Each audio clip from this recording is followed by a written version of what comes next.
Hey guys, my name is Leo Pritchett. I thought I would start this video off with a quick introduction. Not much to say. Avid sports fan, diehard, unfortunately, Minnesota sports fan. Always that kid watching ESPN and Sports Center rather than cartoons, or that 9-year-old boy crying in the corner because the Timberwolves just got eliminated from the playoffs during the KG era. And being a Minnesota sports fan, we've always had to endure our fair share of heartbreak and choking, whether it's Blair Walsh wide left when you can advance in the playoffs, or countless other experiences and examples you could name. But I always thought I might want to just get into the DFS space, since I've always followed sports so closely since I was a young kid. I know it can be competitive and hard to even get a following, so we'll see what happens. But my buddy Kyle texted me about making a DraftKings account. Kind of put this into fruition because he was never the type to follow sports super closely, and definitely not stats or anything like that to try to make money. So it got me thinking how many other Kyles might be out there who just want a watered down, dumbed down version of DFS and how it works. So I got to telling him about yeah, this is football, so you want to try to find a game with a high point total and pick the better quarterback of that and one or two of his pass catchers, and you're going to pray that this game blows out. And if it blows out, you're going to want somebody who's putting up points for that other team that they're playing, so maybe a receiver and yada, yada, yada. Shared with him the basic fundamental strategy, because if that game blows out, you're much more likely to hit on those 4 to 5 roster spots than if you were just trying to go one by one, clicking on a random player and hoping that he does good with no correlation at all. So yeah, it got me thinking that maybe I could just get my feet wet in this space and kind of just make my first video, keep it simple, keep it sweet. One thing you are going to know if you're looking at the Week 13 breakdown, that game between the Ravens and Steelers, really put this week into a blender. The Buccaneers and the Carolina Panthers are already on a bye. You have a doubleheader on Monday night now, and you have a Tuesday game. So, with all that being said, there are 8 teams that are not going to be on the weekend slate if you're playing DraftKings or Fanduel. So, one thing I noticed is there's not many marquee matchups as there usually is. The first game that sticks out to me has to be the Saints and the Falcons. I hate to say it because it sounds familiar.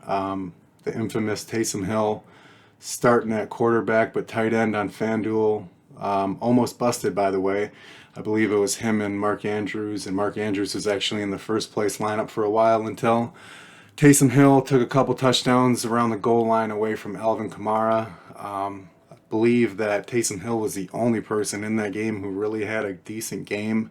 Another thing to consider when attacking this game is to look deeply at how bad Alvin Kamara has been ever since Drew Brees' injury, because Taysom Hill is not good for his production as far as fantasy, and it kind of sucks because I have him in season long, so I hate to say it. Nonetheless, still an attractive game, still high probability of blowing out or being one of the premier games to target on this slate for sure. Another game that could be going under the radar, it's kind of hard for me to tell because I'm in the market, is the Minnesota Vikings versus the Jacksonville Jaguars. This game is super attractive because both of these defenses are atrocious, specifically rushing defense. Dalvin Cook, what more do you need to say? Smash spot, smash play if he's healthy. I know he got tweaked up, but he looks like he might be good to go. And a nice, simple run back could be James Robinson. I mean, the guy does it all. Whether it's catching out of the backfield or 20 rushing attempts, the Vikings have given up a decent amount of rushing yards, have given up points. Really, the production is there for the taking, and this game could low-key have some shootout potential because I believe Gardner Minshew's back. Maybe he and DJ Shark can get on the same page. Simple run back with Thielen and Cook, or Jefferson and Cook. I believe Thielen's back from COVID, so another thing to keep in mind this week, in my opinion, is a couple of divisional matchup games. The first one I want to talk about is the Rams at the Arizona Cardinals. Looks like a productive game. You got Kyler Murray, if he stays healthy, I believe he was questionable, but he should play. But the one game I do want to talk about being a divisional game is the Colts and the Texans, because we all know Will Fuller, PEDs, got popped. He's going to miss 6 weeks. Probably has a dealer who was like, hey bro, you want to score 6 touchdowns in 6 weeks? Take this shit. In all seriousness though, nonetheless, he's going to be gone all year. And pardon my pun, but him being gone puts Brandon Cook's fantasy value on steroids. Simple stack with him and Deshaun Watson, and I believe you can get a little bit lower ownership than it's really warranted, because the Indianapolis Colts pass defense has been pretty good this year, but I don't think the receiving cores they've really matched up against are that special, so that could be ballooned.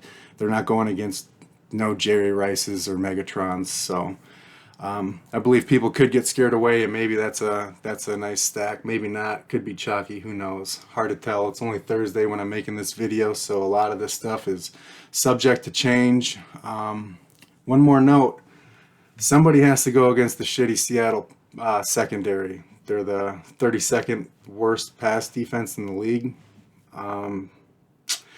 Guess who it is? The New York Giants. And you might be thinking, wow, is this going to be the week that Daniel Jones finally proves that he was a first-round quarterback and maybe might actually be the answer in New York? Nope. It's probably going to be Colt McCoy. Jones is going to miss.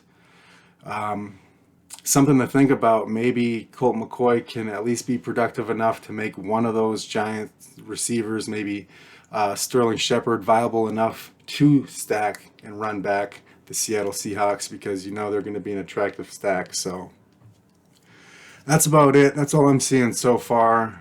It's Thursday.